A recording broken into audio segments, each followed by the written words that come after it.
Did you know that in 1734, during one of the harshest Russian winters ever recorded, entire villages were found frozen solid? People, livestock, even food supplies, locked in ice like some tragic time capsule? Temperatures dropped so low that bread literally cracked apart when people tried to cut it. And in case you're thinking, well, I just bundle up and wait it out, keep in mind that most homes back then weren't insulated. If you were lucky, you had a fur coat. If you weren't, well, you basically became a popsicle with opinions. Russia's winter wasn't just cold, it was survival's final boss. It's no wonder Napoleon's army, despite having more than 500,000 men, melted down to fewer than 50,000 after trying to march through it. The cold didn't care who you were. It killed the weak, the strong, the arrogant, and the unlucky. Honestly, you probably wouldn't last a week. Hey there, welcome to tonight's deep dive into the hidden truths of Russia. Go ahead and get comfortable, tuck yourself into that nice warm bed, and appreciate the miracle of central heating. Because for centuries in Russia, staying warm was a matter of life and death. As we drift along through this story, we'll wander across snow-drenched fields, peek into onion-domed churches, share a drink of vodka with villagers who swore it kept them from freezing, and uncover the strange mix of tragedy and triumph that shaped Russian life. Think of this less like a lecture and more like a fireside story. Except the fire is metaphorical and thankfully doesn't need constant wood chopping in the middle of Siberia. So, what's coming up in this journey? First, we're going to explore the Russian people themselves, their traditions, their culture, the way they celebrate life in a land that so often feels determined to bury them under snow. You'll see how community bonds, festivals, and even their food evolved as weapons against the cold. Spoiler alert, vodka makes more sense when you're living at 40 below. After that, we'll zoom out into the geography and nature of Russia. It's not just the cold. Russia is massive, stretching from Europe all the way across Asia through tundras, forests, and deserts. We'll talk about the bears. Yes, they're real. The endless steppes and the sheer scale of this place that makes it both fascinating and terrifying. Then we'll head into Russia's deep history. Part 1 will take you back to the early civilizations, medieval times, and dynasties that built Russia's identity. We'll look at the wars, invasions, and iron-fisted rulers who tried to control this vast, unforgiving land.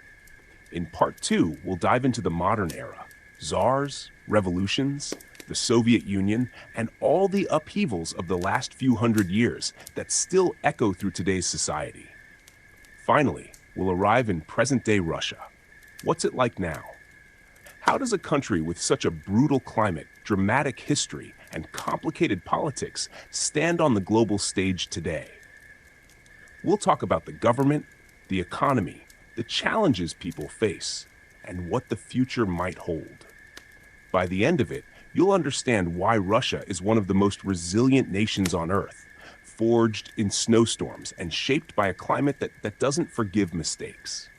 And hopefully, you'll be thankful for that cozy blanket you're wrapped in right now. Because unlike Napoleon's army, you won't have to march barefoot through frozen mud just to find somewhere to sleep.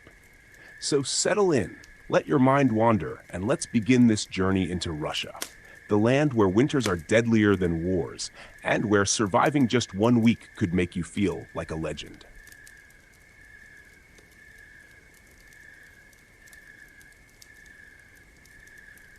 If you want to understand why you wouldn't last a week in a Russian winter, you have to first understand the people who did. Russians have been shaped by centuries of living in a land that seems allergic to comfort. Their culture, traditions, and even their personalities are the product of surviving a place where the snow can trap you indoors for half the year, and the ground itself seems determined to freeze your crops. And yet, somehow, they didn't just endure. They built a culture that is rich, complex, and a little bit contradictory. It's both harsh and warm, stoic and joyful, deeply traditional yet endlessly adaptive. Let's start with something simple. food. Because when it's 30 degrees Celsius outside, your first thought isn't philosophy, it's survival. Russian cuisine has always been built around what could last through long winters. Think rye bread, which is darker, denser, and heartier than the white loaves you might be used to. Or borscht, the beetroot soup that can warm you from the inside out. Then there's pelmeni, little dumplings filled with meat that could be frozen outdoors in the snow and boiled later, a trick peasants used for centuries before freezers existed. Even drinks were about survival. Tea became a cultural anchor, with samovars, giant tea kettles, sitting in the center of family homes, heating both the water and the mood. And yes, vodka deserves a mention. While it's become a stereotype, the truth is that vodka wasn't just about drinking for fun. It was cheap, it didn't freeze, and in a land where frostbite could sneak up on you, a shot of vodka was seen as both medicine and morale booster. Food, however, is just one side of Russian resilience. Their traditions and festivals show how people found joy in a landscape that seemed determined to bury them alive in snow. Take Maslenitsa, for example, a kind of Russian Mardi Gras. It's a festival in late winter that celebrates the end of the cold season with pancakes, bonfires, and games. The pancakes aren't random, they're round and golden, meant to symbolize the sun finally returning. It's essentially a way of laughing at winter as you eat your way into spring. Or think about Orthodox Christmas and Easter, which are celebrated with elaborate feasts, midnight church services, and rituals that have been carried down for centuries. These holidays weren't just about religion, they were psychological survival kits, giving people something to look forward to when everything else outside was bleak. And let's not forget family. In Russia, the family has always been the backbone of survival. In villages, extended families would live together in small wooden houses, heating them with massive stoves that doubled as beds. Generations under one roof wasn't a quaint tradition, it was practical. If one person got sick, someone else could fetch wood. If someone needed food, there were extra hands to help. Even today, that closeness remains. Russians tend to have very strong ties to their parents and grandparents, often living with or near them. It's not just cultural, it's a deep-rooted survival instinct. But to say Russian culture is all warmth and pancakes would be misleading. There's also a toughness to it, a kind of built-in hardness that comes from centuries of endurance. Russians have a word for it, vydershka, which roughly translates to stamina or grit. It's the quality of enduring hardship without complaint. When you grow up knowing winter will knock you down every year, you learn not to whine about it. You just shovel the snow, put on another coat, and keep going. This stoicism seeps into everything, from their art, which often mixes tragedy with beauty, to their humor, which can be incredibly dark. Russians can joke about the bleakest things, because laughter, too, is a form of survival. Now, let's talk about language, because the Russian language itself mirrors this duality of harshness and beauty.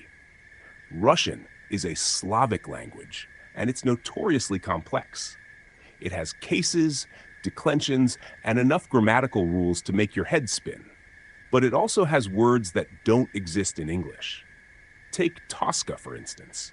It's a kind of deep, soul-crushing sadness mixed with longing, something that makes sense in a place where the winters are long and the history is heavy. Or poshlost, which refers to something vulgar and fake, but not in a physical sense. It's more about pretension and emptiness. These words capture emotions that English speakers sometimes struggle to describe. They're windows into a psyche shaped by both beauty and suffering. Of course, Russia isn't one single culture. It's a federation of over 190 different ethnic groups.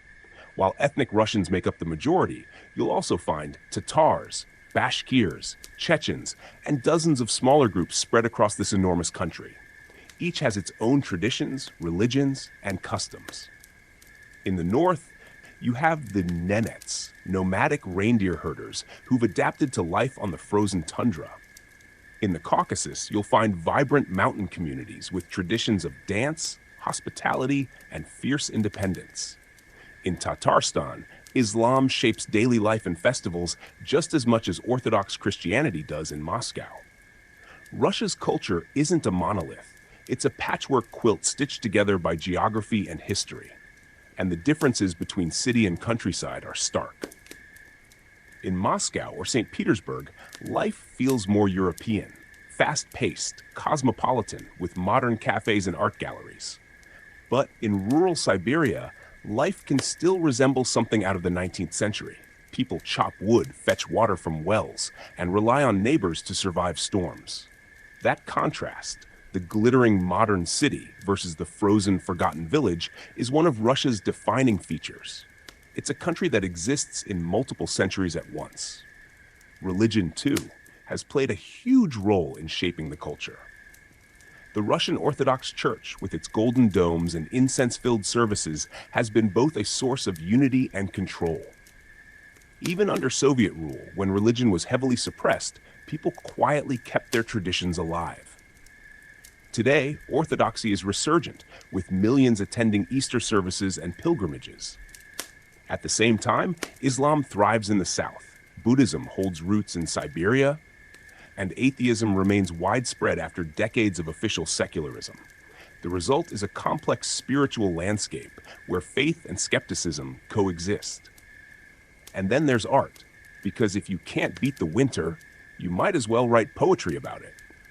Russia has given the world some of its greatest writers: Dostoevsky, Tolstoy, Chekhov. Their works grapple with moral questions, suffering, and what it means to be human. All themes that feel inevitable in a land where survival is never guaranteed.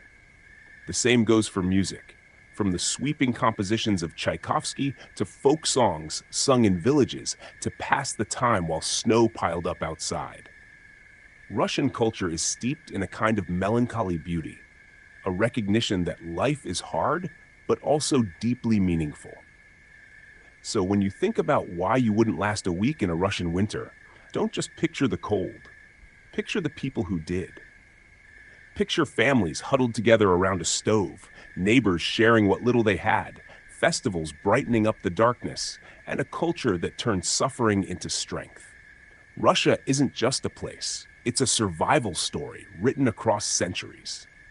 And its people are the proof that even in the harshest conditions, humanity finds a way to not only endure, but to create, to celebrate, and to laugh.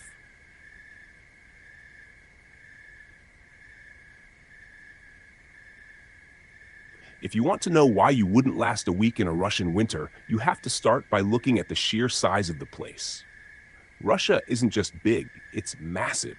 In fact, it's the largest country in the world, stretching across 11 time zones. That's so wide that when people are eating breakfast in Moscow, someone in the far east of Russia might already be going to bed. This vastness has defined Russian history, Russian people, and especially Russian survival. Geography isn't just a backdrop here, it's the main character.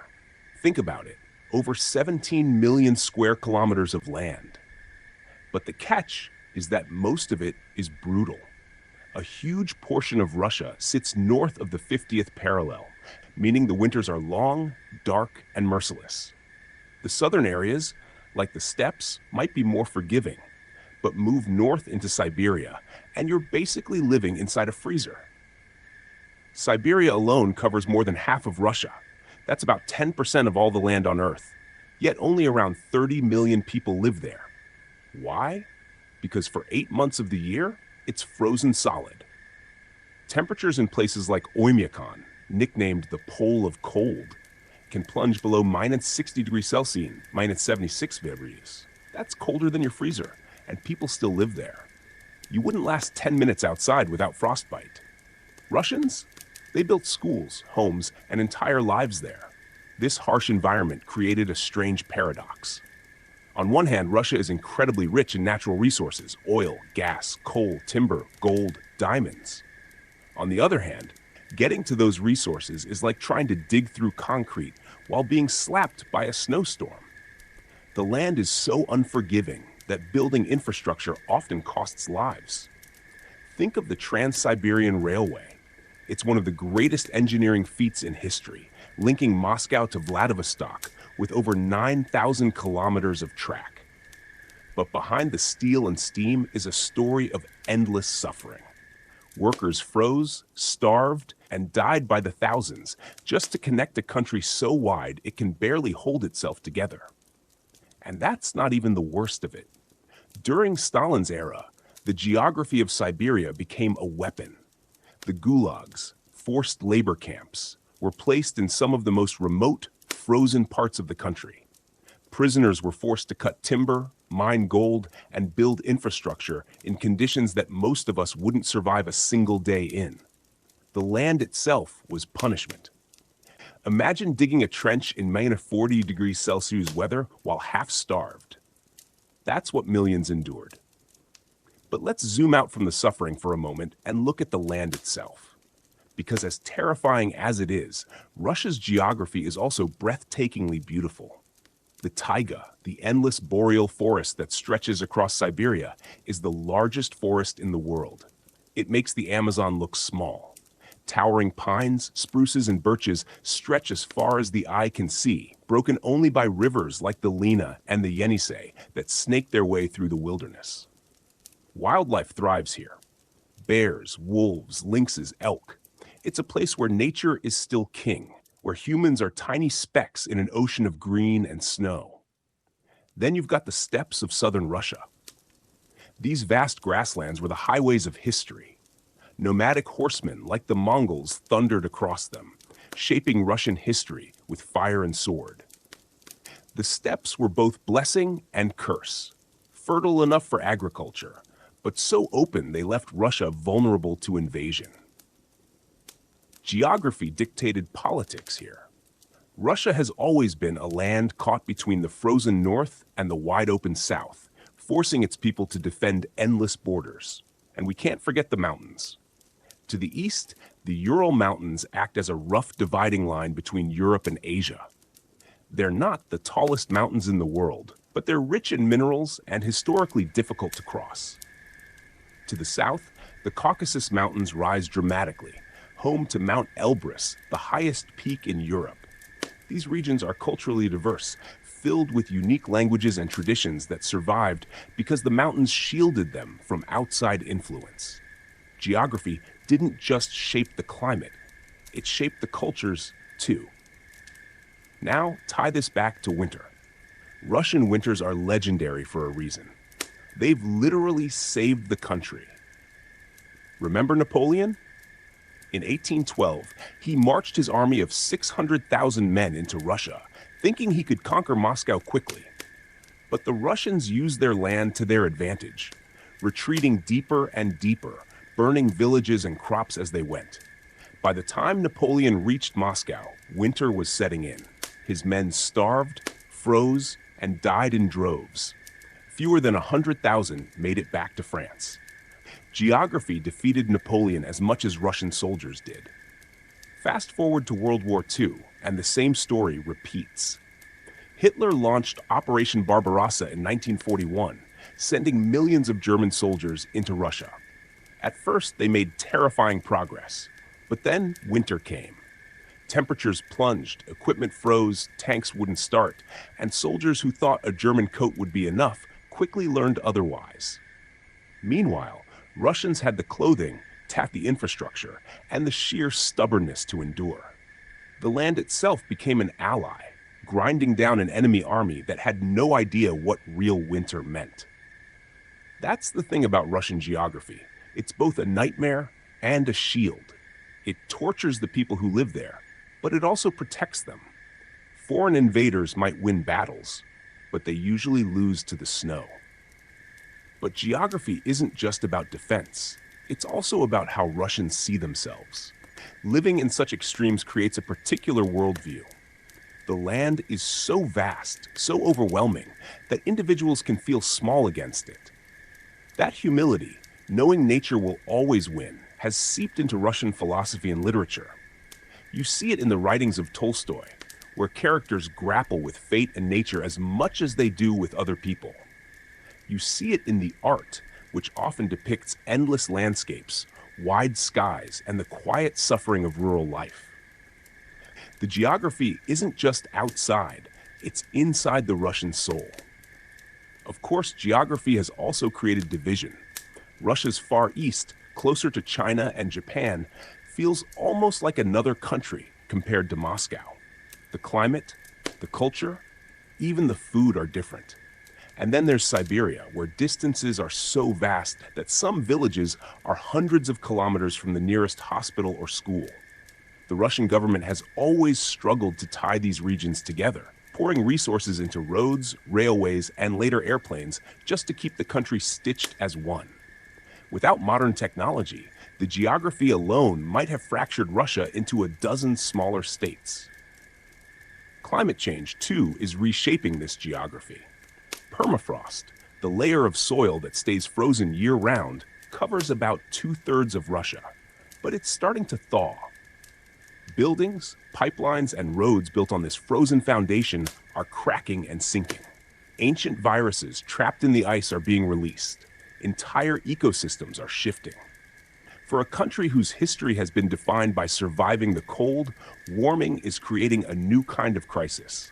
And yet, Russians adapt. They always have. From the taiga to the tundra, from the steppes to the cities, the geography of Russia has forced its people to become resourceful, tough, and deeply connected to the land. You wouldn't last a week in a Russian winter, but Russians have lasted centuries. They've turned geography from an enemy into a reluctant partner, shaping not just survival, but culture, politics, and identity. So when you look at Russia on a map, don't just see empty space. See the forests that fed families with game, the rivers that carried traders and invaders, the steppes that launched empires, the mountains that protected cultures, and the winters that broke armies. Geography isn't just where Russia is. Geography is what Russia is. When you think of Russian history, the first thing that comes to mind might be czars and palaces, peasants in fields, or maybe tanks rolling through snow. But to understand why Russia became the way it did, and why its winters became famous for destroying invaders, you need to dive into the long, messy, and often bloody story of its politics and wars. Russia's history isn't just kings and queens, it's survival against impossible odds, empire building on a scale few nations could dream of, and the constant struggle to hold a giant country together. The birth of Rus. It all starts not in Moscow, but in Kiev. Back in the 9th century, Slavic tribes along the Dnieper River began forming alliances under Norse traders. Vikings who sailed down from Scandinavia. These Rus gave their name to Russia. The early state, called Kievan Rus, wasn't a single nation, but a loose federation of cities bound by trade and the Orthodox Christian faith, which arrived from Byzantium in the 10th century. For a while, things looked promising. Kievan Rus was wealthy from trading fur, wax, honey, and slaves with the wider world. But geography came knocking again. In the 13th century, the Mongols arrived. They swept across the steppes like wildfire, burning cities and imposing what came to be known as the Mongol yoke. For over 2 centuries, Russian princes paid tribute to the Khans. It was brutal, but it also shaped Russian politics, centralized power, harsh taxation, and the belief that survival required strong rulers. At the rise of Moscow. While Kiev declined, Moscow began to rise. Why? Geography, again. Moscow sat at a crossroads of rivers and trade routes, far enough north to be safe from steppe raids, but close enough to profit from commerce. By the late 15th century, Ivan III, Ivan the Great, threw off Mongol control and declared Moscow the Third Rome, heir to the legacy of Byzantium. This wasn't just about religion, it was about destiny. Russians began to see themselves as protectors of Orthodox Christianity and a civilization distinct from both Europe and Asia. Ivan's grandson, Ivan IV, better known as Ivan the Terrible, took things to a new level. He crowned himself the first Tsar of all Russia, centralized power brutally, and expanded east into Siberia. Ivan was both brilliant and terrifying. He reformed government, built St. Basil's Cathedral in Moscow, and opened up trade with England. But he also unleashed the Oprichnina, his secret police, who terrorized nobles and peasants alike. Ivan embodied the Russian paradox, a visionary ruler whose paranoia and cruelty left scars for centuries. The time of troubles. After Ivan's death in 1584, Russia plunged into chaos. With no clear heir, the throne was fought over by pretenders, foreign invaders, and opportunists. From 1598 to 1613, Russia endured famine, civil war, and Polish occupation. It was a brutal reminder of how fragile the country was without strong leadership. Finally, in 1613, the Romanov dynasty came to power, beginning a reign that would last over 300 years. The Romanovs and the building of empire. The Romanovs restored stability and expanded Russia into a global empire. One of the most famous was Peter the Great, 1682 to 1725, who dragged Russia into the modern world, sometimes kicking and screaming. He built a navy, forced nobles to shave their beards, and constructed a brand new capital, St. Petersburg, on the Baltic Sea. Known as his window to Europe, St. Petersburg symbolized Russia's ambition to be both European and uniquely Russian. But expansion didn't stop there. Catherine the Great, 1762 to 1796, pushed the empire south into the Black Sea, west into Poland, and deeper into Siberia. Under her, Russia became one of the great powers of Europe. Yet this growth came at a cost. The empire was vast but hard to govern. Peasants bore the brunt of heavy taxation and serfdom, a system where millions of farmers were tied to the land like medieval serfs. Rebellions flared, but geography and military might usually crushed them. Napoleonic Wars and the General Winter. Then came Napoleon.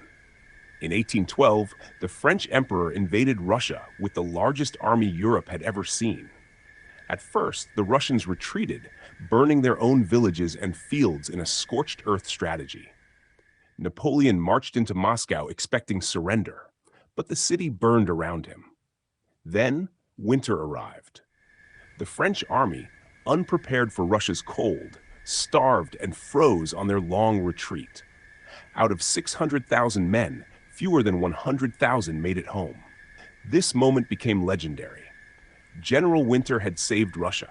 Geography wasn't just landscape, it was a weapon.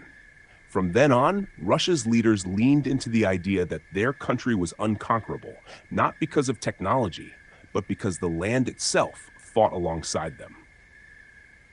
The 19th century, reform and revolution brewing. The 1800s were a time of contradictions. Russia was a giant empire stretching from Poland to Alaska, but inside it was still medieval. While Europe industrialized, Russia lagged behind. Serfdom kept peasants poor and tied to the land. In 1861, Tsar Alexander II finally freed the serfs, hoping to modernize the country.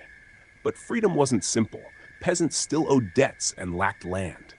Meanwhile, intellectuals and radicals pushed for more reform, planting the seeds of revolution. By the late 19th century, Russia was a powder keg. The empire grew through wars, defeating the Ottomans, fighting Britain and France in the Crimean War, and clashing with Japan in 1904 to 1905. But defeats, like the one against Japan, shocked Russians and exposed the weakness of their government. Protests turned violent in 1905 when troops fired on demonstrators in St. Petersburg, an event known as Bloody Sunday. Though reforms followed, unrest only grew. The fall of the Romanovs, World War I, pushed Russia over the edge. Millions of soldiers died in the trenches, supplies ran short, and the Tsar, Nicholas II, seemed completely out of touch. In 1917, revolution broke out. The Romanovs were overthrown after more than 300 years of rule.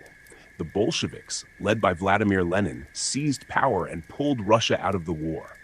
But the revolution wasn't the end. It was the beginning of civil war. From 1917 to 1922, Reds, the Bolsheviks, and Whites, Royalists, liberals, and others battled across the country. Millions died, not just from fighting, but from famine and disease. In the end, the Bolsheviks won and the Soviet Union was born. The Soviet era, a new Russia. The USSR transformed Russia politically, economically, and socially. Under Lenin, then Stalin, the country industrialized rapidly. But the cost was immense. Collectivization of farms caused famines, especially in Ukraine, where millions starved. Stalin's purges eliminated anyone suspected of disloyalty. The Gulag system imprisoned millions in labor camps, often in the frozen wilderness of Siberia. And yet, despite the terror, the Soviet Union became a superpower. During World War II, known in Russia as the Great Patriotic War, the USSR bore the brunt of the fight against Nazi Germany. Over 20 million Soviet citizens died, but once again, winter and geography played their part. The Battle of Stalingrad, 1942 to 1943, became the turning point of the war, a brutal clash where the Soviets held out in freezing ruins until the German army collapsed. After the war, the USSR emerged as one of two global superpowers, locked in the Cold War with the United States. It built nuclear weapons, sent the first man into space, and projected power across the world. But the authoritarian system couldn't keep up forever. By the 1980s, economic stagnation and political corruption weakened the state. In 1991, the Soviet Union collapsed, and Russia became independent again. Russia today, the weight of history. Modern Russia is shaped by all this history. The belief in strong rulers, born under Mongol domination and reinforced by czars and Soviet leaders, still influences politics today. The sense that survival requires sacrifice, that the land itself demands toughness, remains central to Russian identity. Wars, winters, invasions, and empires have left a nation both proud and scarred. Even today, Russia's politics are inseparable from its geography. Its vast borders make security a constant obsession. Its winters remain both a challenge and a source of pride. And its people still carry the idea that suffering is part of life, but survival is victory. Conclusion. The history of Russia is the history of a people constantly tested by war, politics, and geography. From Mongol invasions to Napoleon's retreat, from serfdom to Stalin's gulags, from the czars to the Cold War, Russia's story is one of endurance. The land may be harsh, rulers may be cruel, and enemies may be many, but the Russian people have always found a way to endure. That's why when you hear about not surviving a Russian winter, it's not just a joke, it's a truth forged over centuries. Outsiders might not last a week, but Russia has lasted 1,000 years.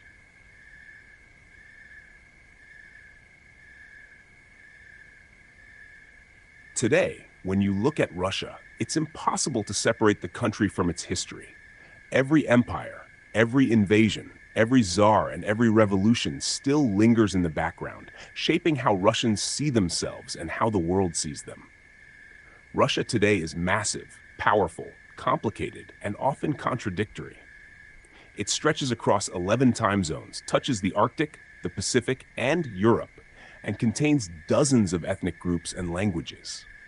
It's both modern and ancient, European and Asian, wealthy in resources, but often struggling with poverty.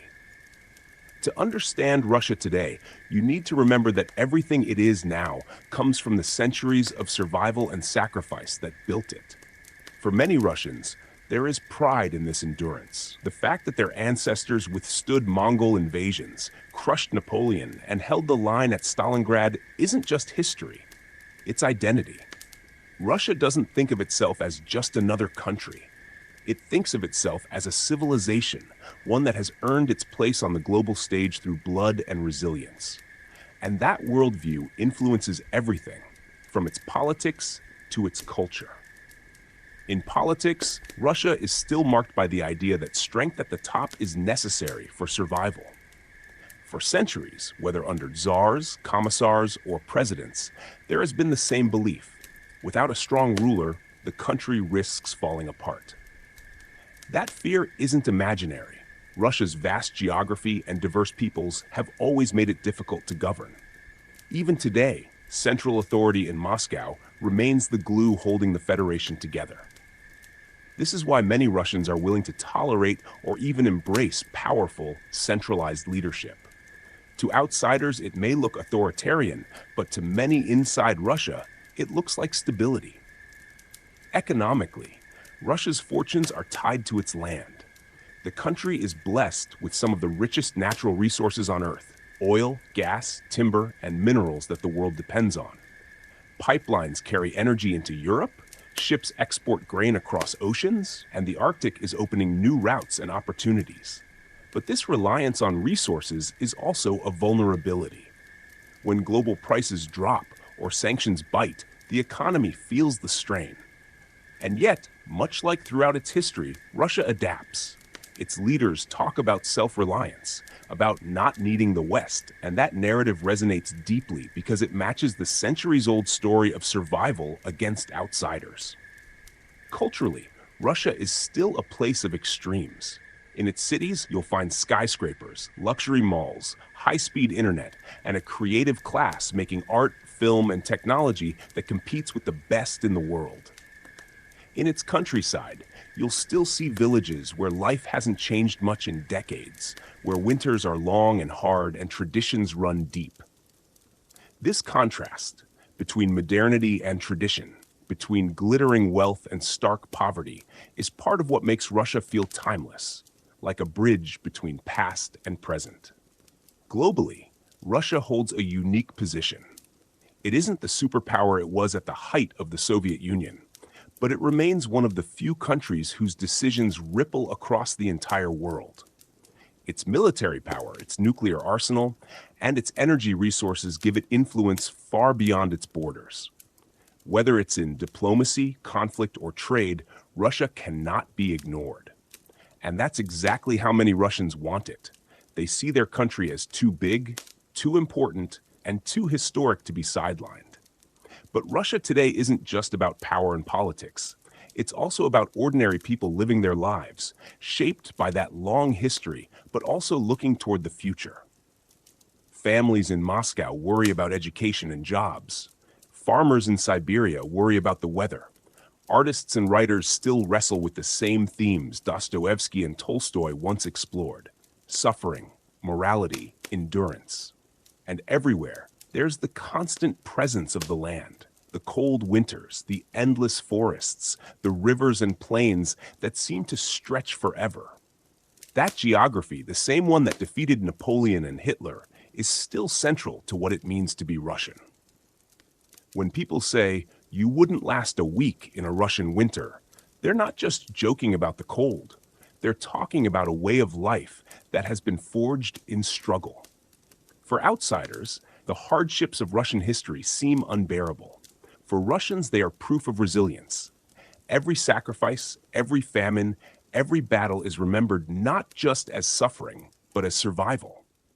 And that survival gives today's Russia a sense of purpose, as though all those lives, all that endurance, weren't in vain.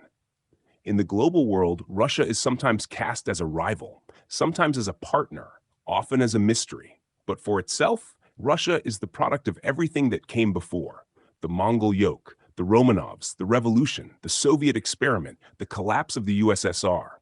It carries the scars of all of them, but it also carries the pride. In many ways, Russia today stands as a reminder that history doesn't disappear. It lingers, shapes, and defines the present. And so, when you look at Russia now, its cities glittering under neon, its villages buried in snow, its leaders speaking with confidence on the world stage, you're not just seeing the present. You're seeing centuries of survival distilled into a single moment. You're seeing a country that believes it was never meant to vanish, no matter how much it has suffered. You're seeing the legacy of ancestors who endured winters no outsider could survive. And you're seeing a people who, for all the hardship, still take pride in the fact that they are Russian, and that, against all odds, Russia endures.